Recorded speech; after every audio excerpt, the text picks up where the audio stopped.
Our humble salutations at the divine lotus feet of Bhagavan Sri Sathya Sai Baba.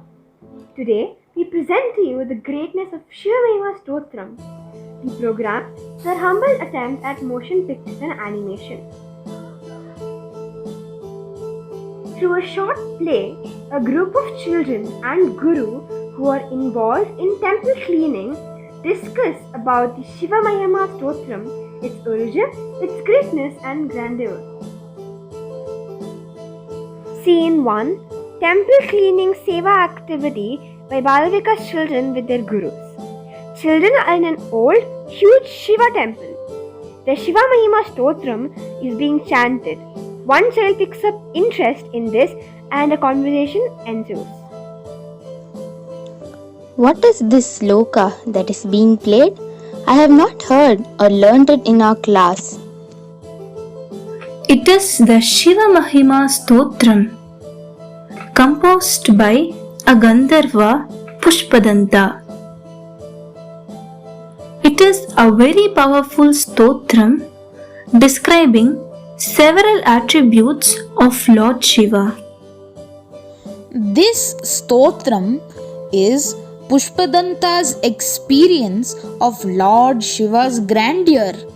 It is his journey of discovering the principle and greatness of Lord Shiva. Yes, you are right. Pushpadanta was so immersed in his experience of Lord Shiva that he does not feel quite satiated with his description of Lord Shiva. In one stanza, he explicitly states that Lord Shiva's greatness is so huge that even if one were to take the blue mountain as the ink pot, the ocean, the ink, the heavenly tree as the pen, the earth as the paper, and Goddess Saraswati herself, the writer, they still wouldn't be able to cover his greatness. He was a great devotee himself to be able to enjoy the Lord.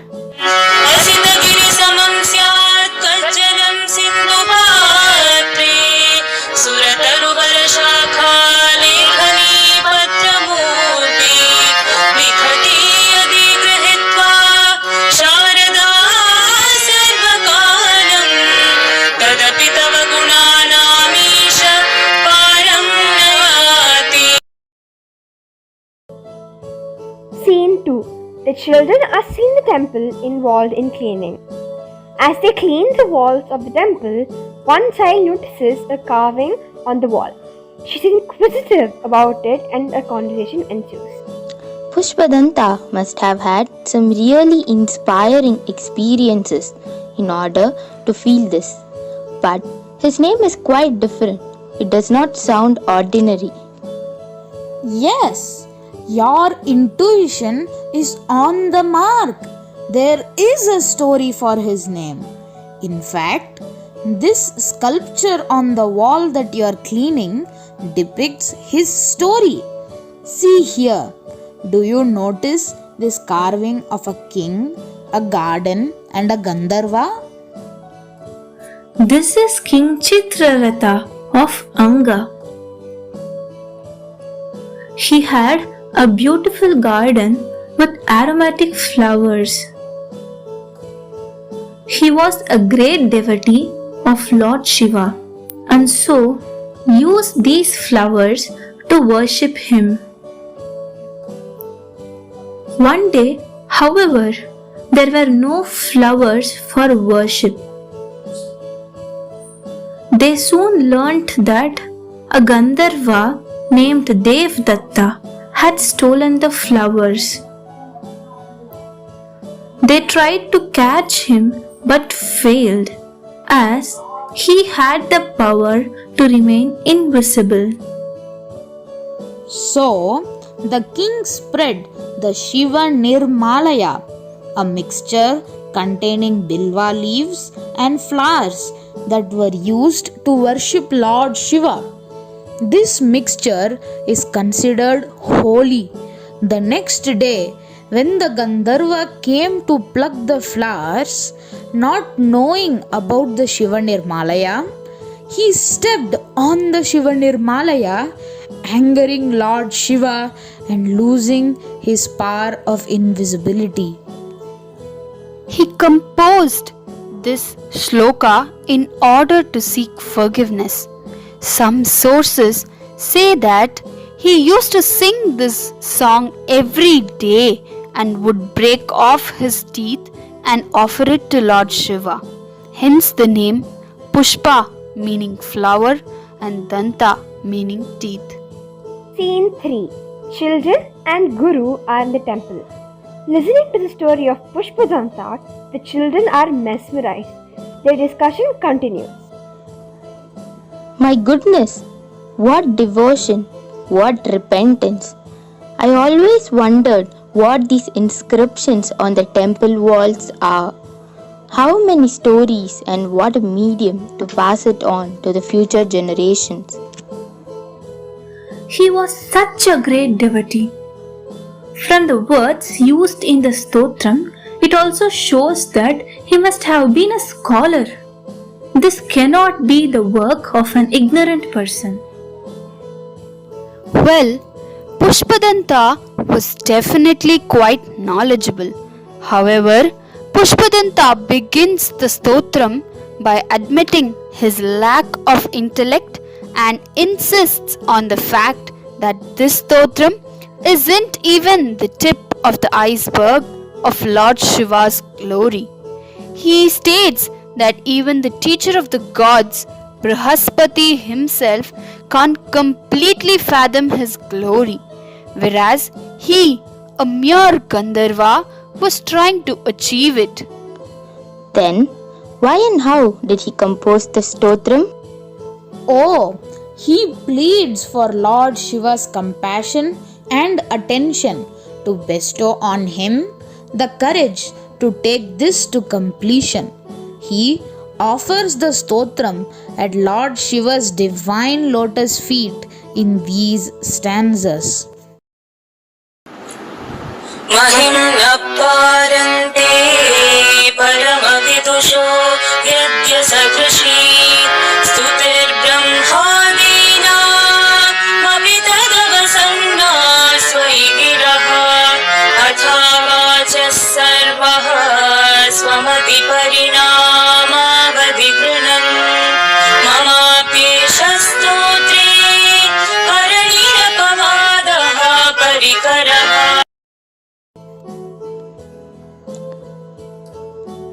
So, what exactly does Pushpadanta address in his sloka?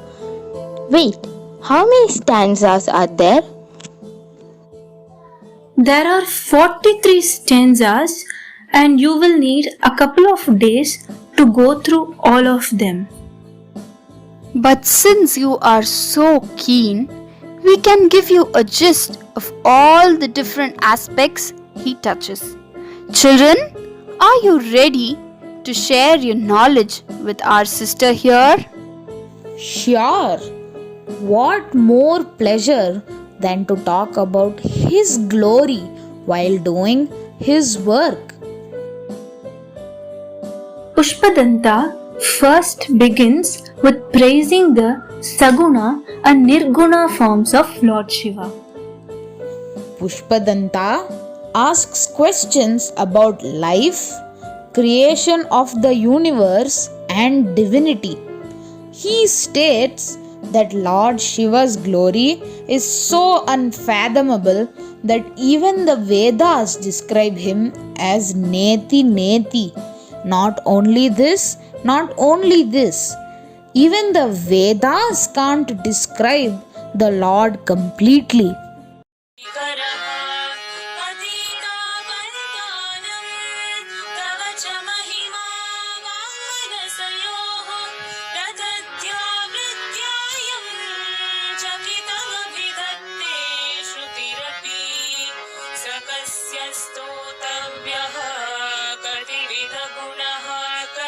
विषयः परे त्वर्वाचीने पतति यवनः कस्य न वचा. dwells on several truths of creation, the different practices recommended in the Vedas, and comes to the understanding that rivers take different paths but reach the ocean or the sea at the end. Similarly, all forms of devotion and prayers finally take us to the ultimate destination, which is God Himself. साङ्ख्यं योगः पशुपतिमतं वैष्णवमिति प्रभिन्ने प्रस्थाने परमिदमदः पद्यमिति च रुचीनां वैचित्र्यात् ऋजुकुटिलनानापतजुषां नृणामेको गम्यस्त्वमसि पयसा वर्णवैवा. Oh, with all the ash on his body and his costume, I get a little intimidated by Lord Shiva. Well, Pushpadanta too refers to these signs of inauspicious things on him, but he urges us to see beyond this into his Nirguna Murti, where he is omniscient and omnipresent. He is the sun, moon, the five elements, and everything around. Everything is but an aspect of Lord Shiva. Yes, He is in everything and everything is in Him. श्मशानेष्वाक्रीडा स्मरहरपिशाचासहचराः स्थिताभस्मालेपास्नवपिनकरोति परिकरः अमाङ्गल्यं शीलं तव भवतु नामैवमखिलम् तथापि स्मर्तॄणां वरदपरमं मङ्गलमसि. You were earlier speaking about two forms of Lord Shiva. Can you elaborate on that? Saguna means the one with form and quality. Nirguna means formless. Well, that's exactly what Pushpadanta explains in the next set of stanzas. When we say Saguna, it means qualities attached to the form. Pushpadanta describes the Lord as the one who is the cause for creation, maintenance, and the destruction of the world. The three Vedas, Rig Veda, Yajurveda, and Samaveda, the three qualities, Sattva, Rajas, and Tamas, and the three bodies, Brahma, Vishnu, and Maheshwara, are but a representation of Lord Shiva. I have always thought Lord Shiva is responsible for destruction. But how is he creating and protecting too? Well, Pushpadanta speaks a whole stanza about this. In stanza 30, he says, "Salutations to you in the name of Bhava, in as much as you create the world by taking the Rajas as the dominant quality. Salutations to you in the name of Hara, in as much as you destroy the world by taking the Tamas as the dominant quality. Salutations to you in the name of Mrida, in as much as you maintain and protect the world by taking Sattva as the dominant quality." बहुलरजसे विश्वोत्पत्तौ भवाय नमो नमः प्रबलतमसे तत्संहारे हराय नमो नमः जनसुखकृते सत्त्वोद्रिक्तौ मृडाय नमो नमः प्रमहसि पदे निस्त्रैगुण्ये शिवाय नमो नमः. Scene 4. The children are awestruck at the definition and intricacies of Shiva's description in in the Stotram. They are nowhere near stopping this discussion. So, you mean the world is but a projection of the three qualities and Lord Shiva maintains the balance. Yes, that is the essence. You seem to be drawn into this yourself. Oh, yes, it's wonderful to see through the author's eyes always. In fact, Pushpadanta goes on to make it more interesting by citing several stories of Lord Shiva. That would be wonderful to hear. Do you know the story of how Lord Vishnu got Sudarshana Chakra? I am also not aware. I have heard stories of Lord Vishnu using it though to protect his devotees like Gajendra. Well, Pushpadanta narrates the story. It goes like this. Once Lord Vishnu offered 1,000 lotuses as he was praising Lord Shiva with 1,000 names. But when he reached the 1,000th name of Lord Shiva, he realized that one single lotus was missing.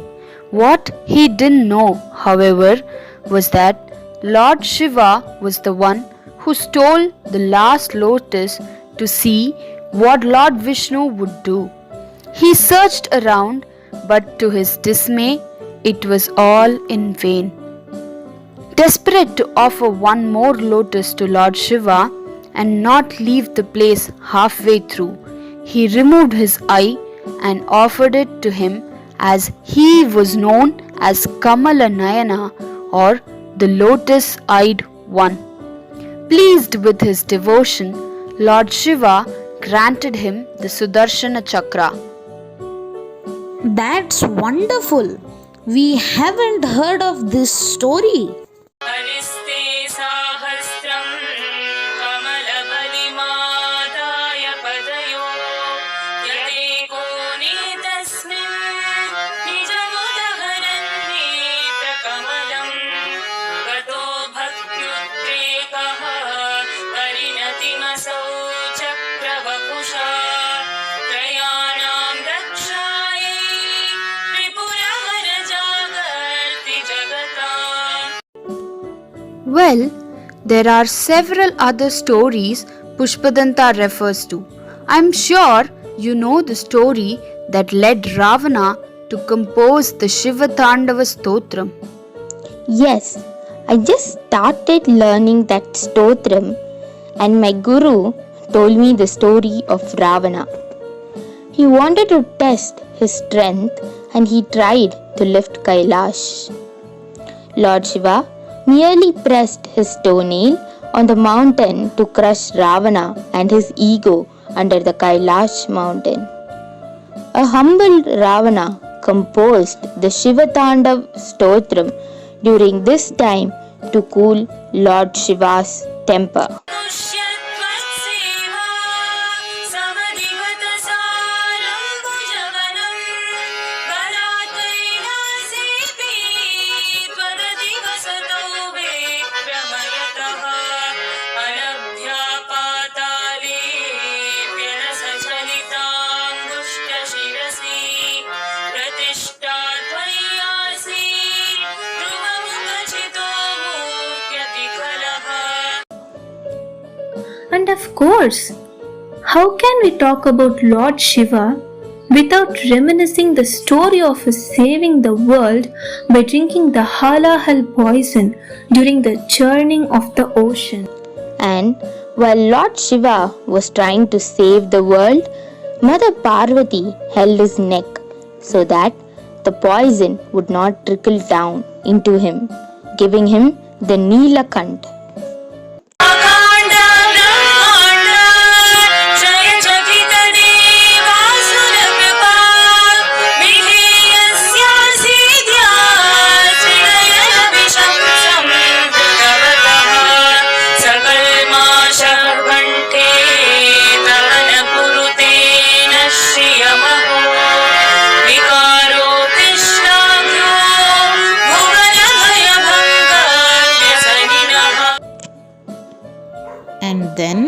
there is the story of how King Bhagiratha brought river Ganges down to earth.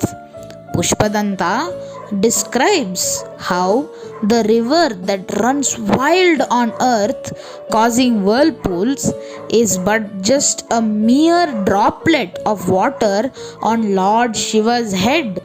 वियद्यापीताराधनगुणितफेनोद्गमरुचि प्रवाहो वाराम्यः वृषदलगुणस्तः शिरसि ते जगद्वीपाकारं जलधिवलयं तेन कृतमीत्यनेनैवोन्नेयं हृदमहिमदिव्यं भववपुः. Listening to all these stories gives me a kind of peace I cannot explain. Yes, through all these stories, Lord Shiva has shown that he is the one who establishes cause and effect. Pushpadanta explains that when we perform good actions, Lord Shiva blesses them with good results, thus strengthening the morale of all humans. ततो सुप्ते जाग्रत् तमसि फलयोगी क्रतुमता वकर्मप्रध्वस्तं फलति पुरुषाराधनमृते अतस्त्वां सम्प्रेक्ष्य क्रतुषु फलदानप्रतिभुवं श्रुतौ श्रद्धां बद्ध्वा दृढपरिकरः कर्मसु जनः. He goes on to extol that initiation into spiritual development, charity, penance, pilgrimage, spiritual knowledge, and religious acts like sacrifices are not capable of yielding even 1/16th of the return that will result from the reading of this hymn. दानं तपस्तीर्थं ज्ञानं यागादिपाक्रिया महिम्नस्तव पाठस्य Kalan नाहन्ति षोडशी. Pushpadanta says a person who chants this divine stotram once, twice, or thrice daily with folded hands, single-mindedness, a pure mind, and with devotion in their hearts gets to enjoy wealth, fame, and long life as long as he stays in the world. एककालं द्विकालं वा त्रिकालं यः पठेत् नरः सर्वपापविनिर्मुक्तः शिवलोके महीयते शिवलोके महीयते. Well, the benefits of listening to God's stories, singing His praise, and reminiscing in divine thoughts are the way to reach God in Kali Yuga. This is verily what Bhagwan Sri Satya Sai Baba has shown us. To participate in satsang, bhajans, and seva activities, these are the paths that will lead us to Him. We have completed our seva here, and the stotram has also reached its completion. Let's conclude with the words of Pushpadanta paying obeisance to Lord Shiva. आसमाप्तमिदं स्तोत्रं पुण्यं गन्धर्वभाषितम् अनोपम्यं मनोहारी सर्वमीश्वरवर्णनम्. इत्येषा वाङ्मयी पूजा श्रीमच्छङ्करपादयोः अर्पिता तेन देवेश प्रियतां मे सदाशिव. श्री पुष्पदन्त मुख पंकज निर्गतेन स्तोत्रेण किल्बिष हरेण हरप्रियेण कंठस्थितेन पठितेन गृहस्थितेन सुप्रीतो भवति भूतपतिर्महेशः. इति श्री पुष्पदन्त विरचितं शिवमहिम्न स्तोत्रं समाप्तम्. And thus, satiated with the power of the Shiva Mahima Stotram, the children and Guru depart. We wish to thank all the elders for giving us an opportunity to present on this esteemed dais. It has been a learning experience for all of us. Thank you. Jai Sai Ram.